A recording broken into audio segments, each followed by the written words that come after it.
Cassette விழா வந்து என்னுடைய படம் கேசட் விழா இதெல்லாம் செய்ய மாட்டோம் செஞ்சு ஆச்சு.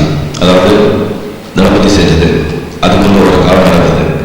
5 லட்சம் கேசட் வந்து அது விரும்பிடுச்சு. அதுக்காக தான் அதை செஞ்சோம். இந்த அண்ணாமலை இந்த கேசட்டு வெடிட்டு விழா செய்யணும் வந்து பாலச்சந்திரன் சார் ஒரு காரணம் சொன்னாங்க. முதல் தடவை தேவா கவிதாலயத்தில் படம் ஒர்க் பண்ண போகிறாங்க. படத்தில் மியூசிக் ஹிட் பண்ண போகிறாங்க. அதுக்காக இந்த விழாவை நம்ம வந்து விழாவாக்கி அந்த கேசட்டை முறையாக நம்ம ரிலீஸ் பண்ணலாம் அப்படின்னு சொன்னாங்க. இந்த விழாவின் ஒரு 3 நாயகர்கள், ஒன்று பாலச்சந்திரன் சார், இன்னொன்று தேவா அவர்கள், இன்னொன்று வைரமுத்து அவர்கள். இந்த படம் 3 மாதம் ஜனவரி நான் வந்து கேஸ் கொடுத்துருந்தேன். ஸ்டோரி சரியில்லாதனால ஏப்ரலில் தான் படம் ஆரம்பிச்சோம். என்னுடைய டேட்ஸ் கொடுத்த உடனே அதை வச்சு எவ்வளோ பிஸ்னஸ் பண்ணலாம், எவ்வளோ வியாபாரம் செய்யலாம், நாம் எவ்வளோ சம்பாதிக்கலாம், கதை அப்புறம் பார்த்துக்கலாம் அப்படி வந்து யோசிக்கிற ப்ரொடியூசர்ஸ் இருக்கிற ஒரு சூழ்நிலையில் பாலச்சந்திரன் சார் அவர்கள் நல்ல கதை வந்த பிறகு தான் நம்ம அதை எடுப்போம், காசை பற்றி பரவாயில்ல அப்படின்னு சொன்னாங்க. அதுக்கப்புறம் 2-3 சப்ஜெக்ட் கேட்டு அதில் ஒரு சப்ஜெக்ட் பாலச்சந்திரன் சார் ரொம்ப பிடிச்சது. அவர்கிட்ட ஃபோனில் பண்ணி, ரஜினி அந்த கதை பாரு எனக்கு பிடிச்சிருக்குது, நீ கேட்டுப்பாரு அப்படின்னு சொன்னாங்க. நான் கதை கேட்டேன். எனக்கு அந்த அளவில் இம்ப்ரெஸ் ஆகலை. பட் சார்கிட்ட எப்படி சொல்கிறதுன்னு சொல்லி எனக்கு கொஞ்சம் தயக்கமாக இருந்தது. அதை ஃபோனில் சொன்னேன். சார் எனக்கு கொஞ்சம் பரவாயில்லப்பா, சிரிச்சிட்டாரு, அதை பற்றி கவலைப்படாத, வேறு சப்ஜெக்ட் பார்க்கலாம் அப்படின்னு சொல்லி அவருடைய ஒரு பெருந்தன்மைக்கு வந்து நான் எப்படி வந்து நன்றி சொல்கிறது எனக்கு தெரியல.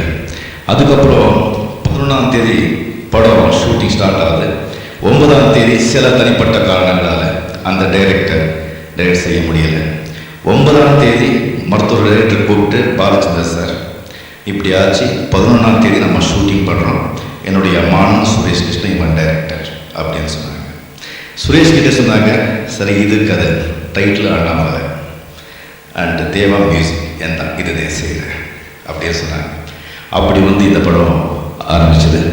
இதில் வந்து தேவா அவர்கள் சரியாக ஒரு 20-25 நாள் உட்காந்து சரி ஒரு 100 டியூன்ஸ் 120 டியூன்ஸ் சலிக்காமலேயே கொடுத்து சாரை உட்காந்து இந்த 6 சாங்ஸ் நாம் வந்து இது பண்ணியிருக்கோம். இந்த தேவா அவருடைய ஒரு அந்த ஆர்வம் நல்லா செய்யணுங்கிற ஒரு எண்ணம் அதை வந்து என்னால் மறக்கவே முடியாது. மேலும் தேவா அவர்கள் மிகப்பெரிய மியூசிக் டைரக்டர் ஆவாங்கன்னு சொல்லி நான் டெஃபினட்டாக சொல்கிறேன். அதாவது நம்ம ஒருத்தர் வந்து யாரையும் நம்ம கம்பேர் பண்ணக்கூடாது. பிகாஸ் இந்த கம்பேரிசனே வந்து ரொம்ப தப்புங்க. வந்து மனுஷனுக்கு வந்து ரொம்ப துன்பம் கொடுக்குற விஷயம் 2 கம்பேர் பண்ணிக்கிறது. அவன் மேலே தான் இருக்கணும், இவன் மேலே தான் இல்லை, அதில் தான் போகிறாங்க ஜெலசி, பேராசை எல்லாமே ஸ்டார்ட் ஆகுது. இன்னொன்று வந்து எதிர்காலத்தை பற்றி எப்பவுமே கவலைப்படுறது, ஐயோ இப்படி ஆச்சுன்னா இப்படி ஆச்சு. இந்த 2 தான் மனுஷனுடைய ஒரு சந்தோஷ நிம்மதிக்கு அழிவுக்கே காரணம். ஸோ தேவா மிக பெருசாக தேவா அவ்வளோதான் நான் இதை சொல்ல முடியும். ரொம்ப நல்லா பண்ணியிருக்காங்க. அவருக்கு வந்து என்னுடைய சார்பில் கிருஷ்ணன் தேவா சார்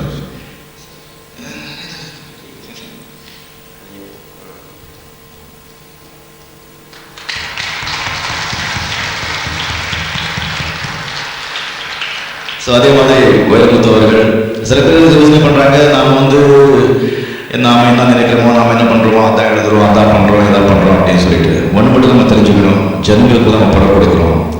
மக்கள் வந்து முதலாளிகள் மாறி, நாம் எல்லாம் அவங்க சர்வன்ட்ஸ்.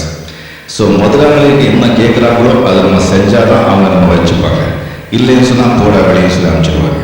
அது தமிழ் ஜனங்கள் கொஞ்சம் ரொம்ப ஈவேருக்கு ஜாஸ்தி இருக்கிறவங்க கொஞ்ச நாள் பார்ப்பாங்க. அதுக்கப்புறம் என்ன பண்ணுவாங்கன்னா ஒரே அப்படியே அனுப்பிச்சிடுவாங்க. ஸோ வைரமுத்து அவர்கள் அவருடைய என்ன திறமை இருந்தாலும் நம்ம யாருக்கு பாட்டு எழுதுவார், ஜனங்க வந்து இவங்ககிட்ட இருந்து யார் என்ன எதிர்பார்க்குறாங்க அப்படின்னு உணர்ந்துக்கிட்டு புரிஞ்சுக்கிட்டு, அதுவும் இல்லாமல் கதையோடு போய் அதை ரொம்ப அழகாக ரொம்ப நல்லா எழுதியிருக்காங்க. அதாவது என்ன வாழ வைத்தது தமிழ் பாவை எவ்வளோ நல்லா பியூட்டிஃபுல்லாக பண்ணியிருக்காங்க. வீர அவர் வந்து நான் எப்படி தேங்க்ஸ் சொல்லுறதுன்னு தெரியல.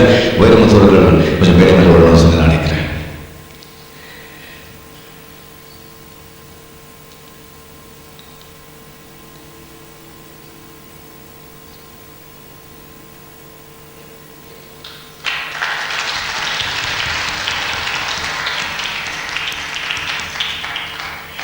ஸோ அதுக்கப்புறம் சுரேகிருஷ்ணா அவர்கள் அவரை பற்றி பாஜா சார் சொல்லிட்டாரு, என்னுடைய மாணவன், அவ்வளோதான். ஸோ சுரேகிருஷ்ணா பாஜா சாருடைய மாணவர்.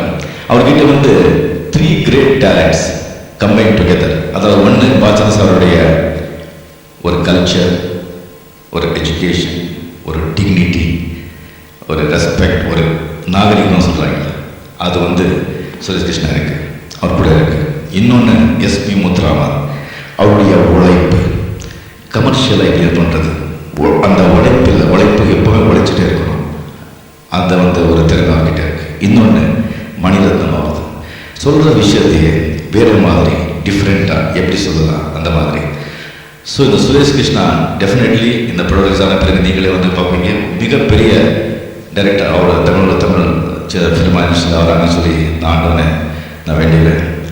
அப்புறம் இதுக்கு வந்து இன்னொருத்தர் இருக்காரு, மிஸ்டர் நடராஜன், அவரை பற்றி நான் வந்து இந்த மேடையில் சொல்லி தான் ஆகணும். ஒரே டயத்தில் 3 படம் ஷூட்டிங் நடக்குது. அது 3 பேரும் 2 பேரும் புலிங்க. பாஜேந்திர சார் படம் ஒன்று, இன்னொன்று குழுமதானே மணிரத்னம் சார் ஒன்று, என்ன வேணும்னா அது வேணும். இங்கே சுரேஷ் கிருஷ்ணாவும் அப்படி தான். ஸோ இந்த 3 பேரையும் சமாளிச்சுட்டு கரெக்டாக ப்ரொடக்ஷன் பார்த்துக்கிட்டு ரொம்ப அழகாக ட்ரை பண்ணிட்டு இருக்காங்க. இது வந்து பாஜா சார் சொன்ன மாதிரி இந்த படம் டெஃபினெட்லி சில்வர் ஜூப்ளி போகும்.